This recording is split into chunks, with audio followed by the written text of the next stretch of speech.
आप सबको जय मसीह की। आइए हम मिलकर फिर परमेश्वर का आज का वचन पढ़ते हैं और हम ब्लेस होते हैं।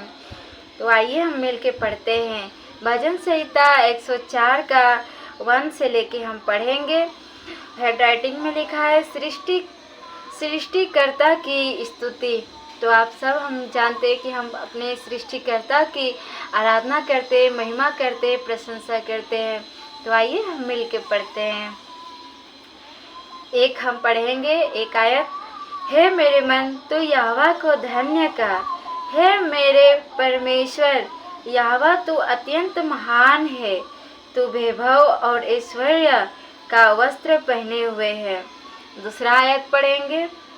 जो उजियाले को चादर के समान ओढ़े रहता है और आकाश को तंबू के समान ताने रहता है।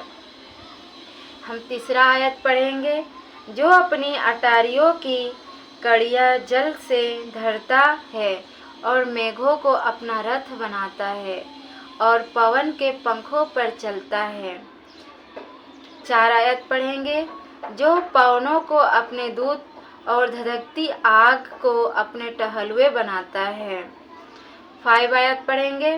तूने पृथ्वी को उसकी नींव पर स्थिर किया है ताकि वह कभी न डगमगाए।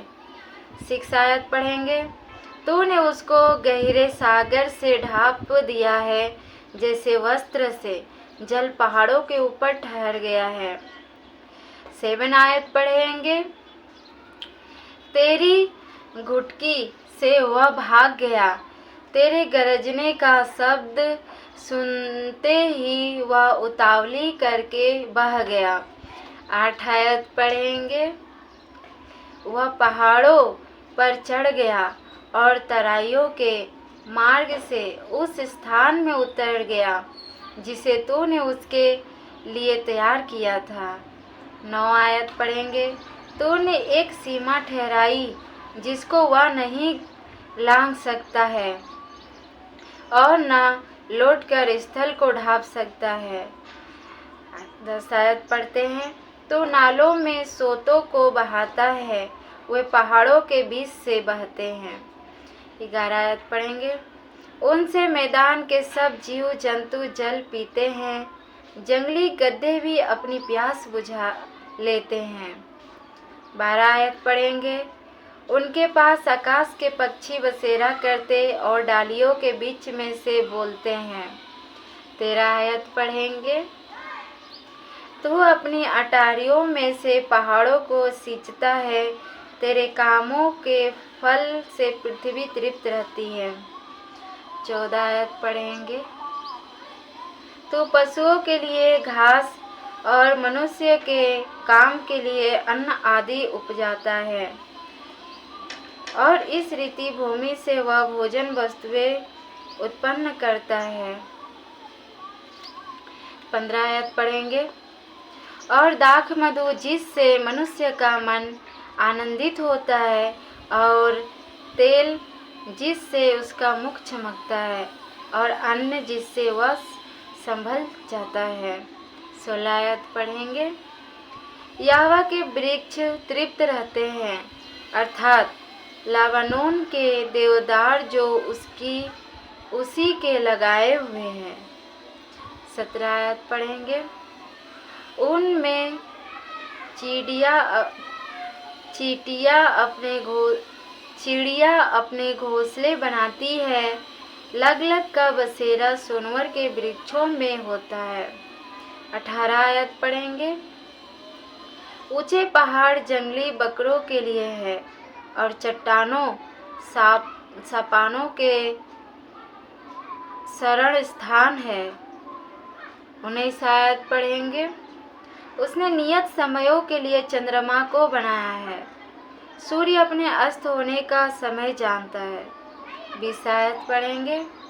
तू अंधकार करता है तब रात हो जाती है, जिसमें वन के सब जीव जंतु घूमते फिरते हैं। 21 आयत पढ़ेंगे। जवान सिंह अहेर के लिए गरजते हैं और ईश्वर से अपना आहार मांगते हैं। 22 22 आयत पढ़ेंगे। सूर्य उदय होते ही वे चले जाते हैं और अपनी मांदों में जा बैठते हैं। 23 आयत पढ़ेंगे। तब मनुष्य अपने काम के लिए और धंधा तक परिश्रम करने के लिए, ये थोड़ा गलत हो गया, 23 आयत। तब मनुष्य अपने काम के लिए और संध्या तक परिश्रम करने के लिए निकलता है। 24 आयत। हे यहोवा, तेरे काम अनगिनत है, इन सब वस्तुओं को तूने बुद्धि से बनाया है, पृथ्वी तेरी सम्मति से परिपूर्ण है। 25 आयत। इसी प्रकार समुद्र बड़ा और बहुत ही चौड़ा है और उसमें अनगिनत जलचर जीव जंतु, क्या छोटे क्या बड़े पड़े हैं। 26 आयत पढ़ते हैं।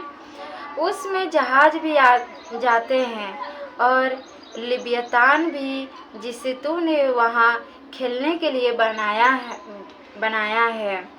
27 आयत पढ़ेंगे।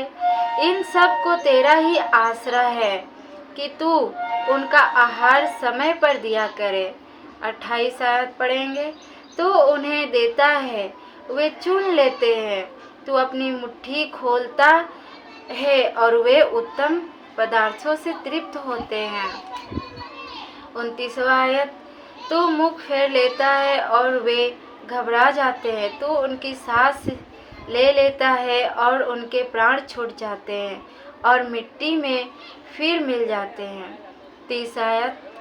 फिर तू अपनी ओर से सांस भेजता है और वे सिरजे जाते हैं और तू धरती को नया कर देता है। 31 आयत। यहोवा की महिमा सदा काल बनी रहे, यहोवा अपने कामों से आनंदित होवे। 32 आयत।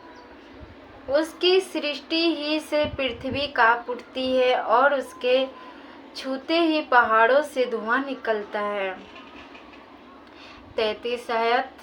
मैं जीवन भर यहोवा का गीत गाता रहूँगा, जब तक मैं बना रहूँगा तब तक अपने परमेश्वर का भजन गाता रहूँगा। 34 आयत। मेरा ध्यान करना उसको प्रिय लगे, क्योंकि मैं तो यहोवा के कारण आनंदित रहूँगा। 35 आयत। पापी लोग पृथ्वी पर से मिट जाएं और दुष्ट लोग आगे को न रहे। हे मेरे मन, यहोवा को धन्य कर, या की स्तुति करो। आमीन। सबको जय मसीह की। आप लोग इस वचन को सुनिए और हमारे चैनल को सब्सक्राइब कीजिए, लाइक कीजिए, शेयर कीजिए। आप सबको जय मसीह की। God bless you.